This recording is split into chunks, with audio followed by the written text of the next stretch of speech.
بسم اللہ الرحمن الرحیم۔ اللہ رب العالمین نے قرآن مقدس میں ارشاد فرمایا، خبیث عورتیں خبیث مردوں کے لیے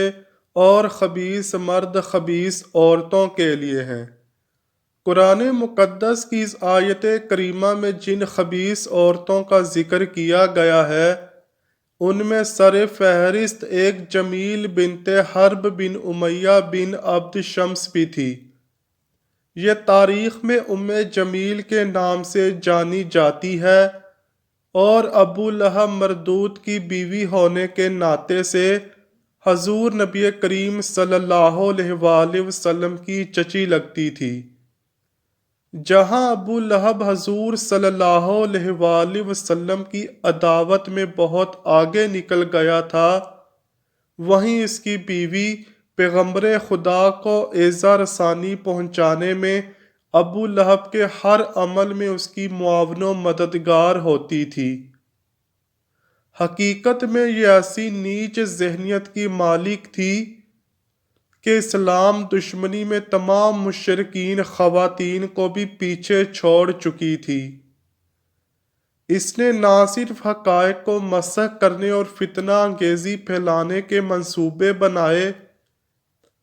بلکہ عملاً ان منصوبوں کی کامیابی کے لیے کوششیں بھی کرتی رہی۔ حضور نبی کریم صلی اللہ علیہ وآلہ وسلم کی چچی ہونے کی حیثیت سے اکثر و بیشتر اس کا سامنا حضور صلی اللہ علیہ وآلہ وسلم سے ہو جایا کرتا تھا، اور جب کبھی اس خبیث عورت کی حضور صلی اللہ علیہ وآلہ وسلم سے ملاقات ہوتی تو یہ آپ کو فقر و فاقہ کا طعنہ دیتی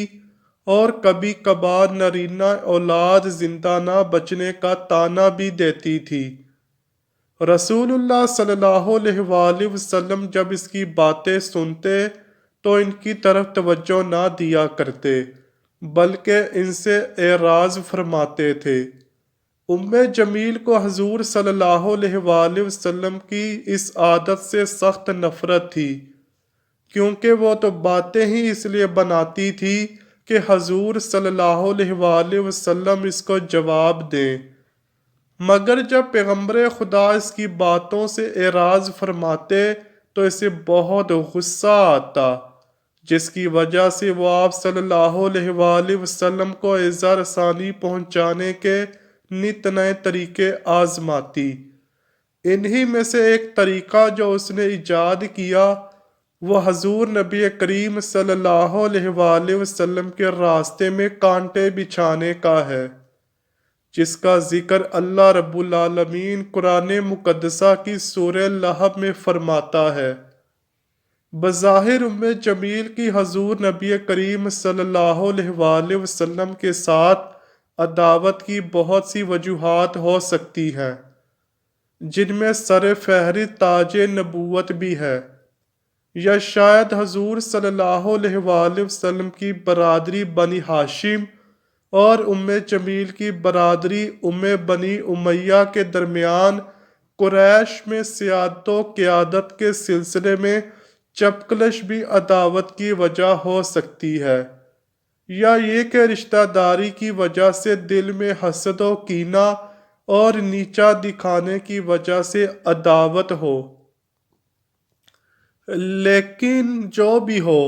یہ خبیث عورت زہریلے سانپ کی مانند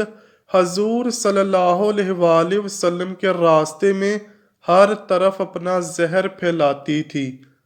اور علی اعلیٰ نبی کریم صلی اللہ علیہ وآلہ وسلم سے عداوت قائم کیے ہوئے تھی۔ یہ بہت جری بیہودہ اور زبان دراز خاتون تھی اور اپنے ارد گرد کے لوگوں پر بڑا اثر و رسوخ رکھتی تھی، اور بظاہر ابو لہب خود بھی اس کے سامنے بے بس نظر آتا تھا۔ یہی وجہ ہے کہ جب مشرکین کی مجلس شورا نے یہ فیصلہ کیا کہ حضور صلی اللہ علیہ وآلہ وسلم کو معاذ اللہ جادوگر مشہور کر دیا جائے تو جمیل اس سے بہت خوش ہوئی اور ابو لہب سے کہنے لگی، لوگوں میں یہ اعلان تم کرو گے چنانچہ رسول اللہ صلی اللہ علیہ وآلہ وسلم کی یہ عادت مبارکہ تھی کہ آپ حج کے موسم میں باہر سے آنے والے لوگوں کے ساتھ ساتھ رہتے تھے اور بازار عکاظ، بازار مچنا اور بازار ذی المجاز میں بھی تشریف لے جاتے تھے، جہاں لوگوں کو دین کی دعوت فرمایا کرتے تھے۔ ان سب جگہوں پر ابو لہب آپ کے پیچھے پیچھے ہوتا اور یہ اعلان کرتے جاتا تھا، یعنی تم لوگ اس کی اتباع نہ کرو، یہ جھوٹا صابی ہے، معاذ اللہ۔ جمیل اپنے شوہر ابو لہب کی اس طرز عمل پر بہت خوش ہوتی اور یہ سوچتی کہ اس کا شوہر کفر کی خدمت میں ہمیشہ سب سے آگے ہی رہتا ہے۔ جب اس پر بھی دل نہ برتا تو اپنے گھر کا کوڑا کرکٹ اٹھاتی اور رسول اللہ صلی اللہ علیہ وآلہ وسلم کے گھر کے دروازے پر پھینک دیتی،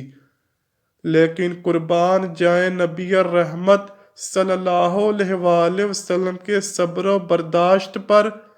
آپ وہ کوڑا اپنے دستے مبارک سے ہٹا دیتے اور فقط اتنا فرماتے، اے بنی عبد مناف،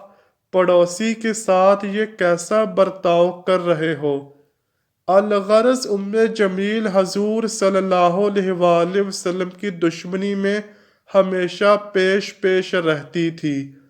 اور آپ کو تکلیف پہنچانے کا کوئی موقع ہاتھ سے نہ جانے دیتی تھی،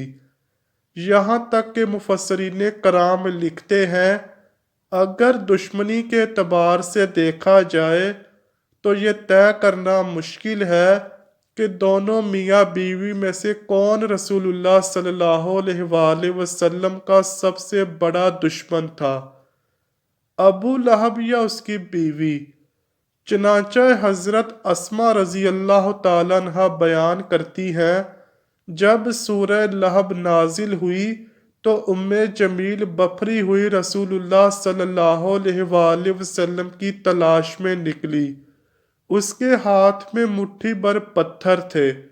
اور وہ حضور پاک صلی اللہ علیہ وآلہ وسلم کی ہجوں میں اپنے ہی کچھ اشعار پڑھتی جاتی تھی۔